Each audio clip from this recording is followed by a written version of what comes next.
Here's how to find a co-founder for your startup. Either you're doing startup or marketing agency or whatever business you're trying to do and you're looking for a co-founder, then this is how to find it.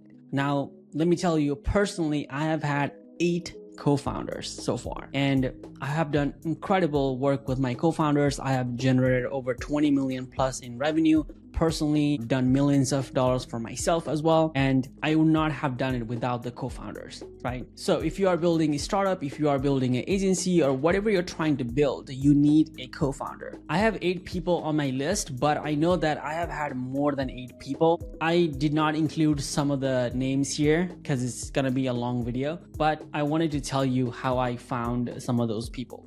Back in 2018, I wanted to start a marketing agency. I was working for this company and I got fired. I wanted to start my own marketing agency. So what I did was I needed a partner. So basically I was good at one thing, but I needed someone who was good at some other part of the business. So I found this guy named Vuk, and he was basically an employee at the company that I was working with, and he was fired as well. He was fired 4 or 5 months ago, and I basically reached out to him. I was in touch with him and we connected through Facebook. Facebook was kind of popular back in the days. I guess in 2018, I know people use TikTok or Instagram or some other thing, but Facebook was where we got connected and we met. We like each other. We had to work with each other in the past, so it was a kind of an easy yes. And he was also trying to build his business, so that made it even easier. So one of the best way to find a co-founder is that your ex-employees, your co-worker. Who do you know that is a good fit? Who do you know is a great person at what they do? And if you can find that person, then that's amazing, right? Vuk, I found him through Facebook back in 2018 from the company that we used to work together. So the next person is Jonathan. I was wanting to build this SaaS, which was called Recouply. It does not exist anymore, but at that time I was super passionate about it. Right? It was a dispute resolution software. So it would automatically fight chargeback for your businesses. And I was looking for a co-founder. I was non-technical back then. I still consider myself a non-technical, but I do know a little bit of coding now. I took some classes and I think I understand much better now. But back in the days, I had no freaking idea. So one of the platforms that I like to find a freelancer is that Upwork. I love Upwork. I have been using Upwork for a very long time, and I have spent more than 100,000 in Upwork so far hiring people, and that's what I did. The first thing on my mind was like, let's just go to Upwork.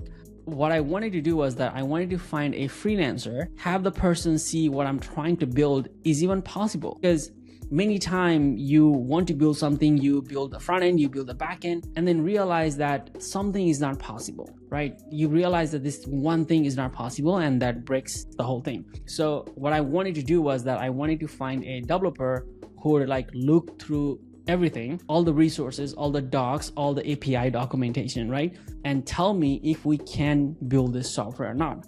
And I had a theory that if we can find certain things, then we will build it. If we cannot, then we were not going to build it. We had criteria. I hired Jonathan. I was paying him hourly. I paid him like $1,000 or so.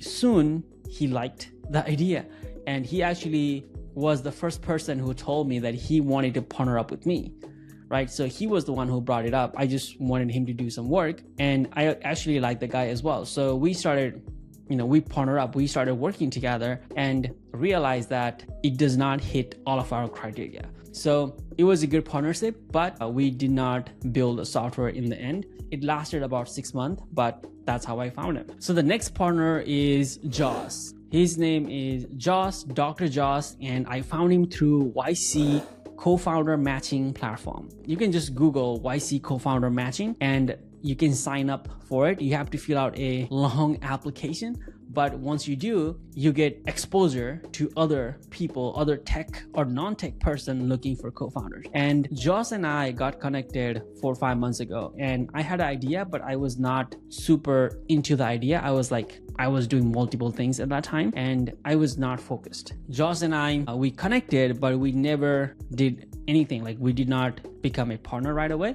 but we just kept in touch. And when I had a solid idea, when I had something that I could say like, okay, this is what we're gonna do.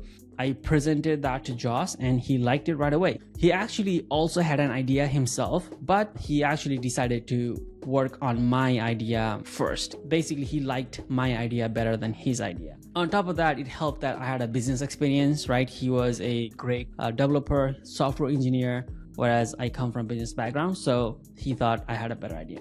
We're still working on it. It is called Alice.ai and we're still building it today. And yeah, we have multiple team members in it. We're building the tool. We're excited about it. We're gonna launch it pretty soon. So the next person on my list is Piyush and Subham. We also partner up in Alice.ai. We needed somebody who had a little bit different set of skills than Josh. So what I did was I went to Twitter and I started searching for people who are building in public. So you can just go to Twitter and look for building in public. There are a lot of people building in public right now. And I wanted somebody who is actually doing the work, who is posting, who had a great resume, and who are young and hungry and they're motivated. They're self-motivated, right?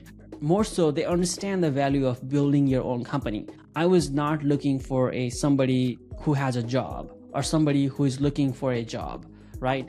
Those are not a good fit for a co-founder, I believe, at least. I found Piyush and Subham and they were building in public. I just messaged them. They were not the only one, by the way. There were like multiple people, probably 10 plus people. I messaged multiple of them. I talked to multiple of them and Piyush stood out to me and he liked me as well. We had a great conversation and we decided to partner up for Alice.ai. So the next person is Vipul and we're building an app together right now called Wopo. It is an iOS app and I'm very excited about it, but I'm not gonna talk much about that. Vipul is actually from Nepal. So as you can tell, I have a lot of founders from Nepal and that's my advantage, right? Because I'm from Nepal, I can connect with people from Nepal. We understand the same language, we can talk, we have more trust, right? So if you are from different countries, then reach out to the people from your country. That is very beneficial, right? So if you are from US, you are native from US, you can just talk to people who were born in US who understand you, right? It was a little difficult for me. I think people did not take me seriously right away when I was trying to reach out to people who are from US, but that's okay. I reached out to people that I know from my country, and JavaScript and TypeScript and React is a universal language, right? You don't need to speak English so much to know JavaScript. But the thing is that people in Nepal, they have a pretty good English and it gets the job done, right? So yeah, we're building the Wopo app and I found him through LinkedIn. So basically what I did was I just started connecting with people on LinkedIn. The other thing that I did was that I started connecting with people who were working in a really good companies in Nepal. Nepal, right, it's a small country, but there are big companies in Nepal as well, the big IT companies, and they do a lot of volume. They work for companies in US, right?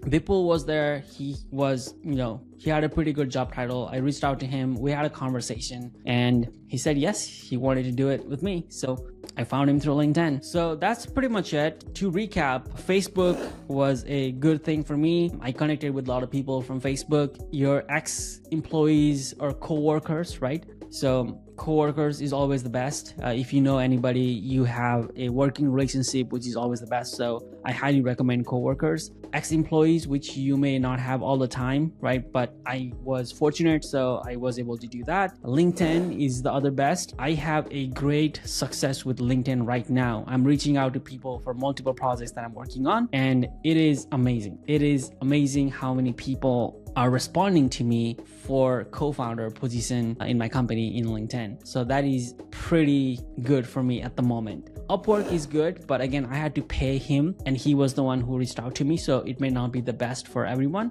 but it did work for me. And then of course the Twitter is very easy. Like just look for build in public and start reaching out to those people. You may have to upgrade to premium to message most of them because you cannot message on the free plan to most of them. If you want to message, you may have to upgrade. So I did that. I had a lot of response, which is good. The other one that I did not talk much about it is the groups. you have school.com groups, you have Facebook groups, you have LinkedIn groups. There are so many groups out there. I recommend joining some of those groups and connecting with people. There are paid groups. You have to pay $100, $20, $30 a month to join those groups. Join the group. They have calls. Join the call. Talk to people. Introduce yourself. You're naturally going to find people from that. That's basically networking, right? So group has been really good for me in networking, and I really like groups as well.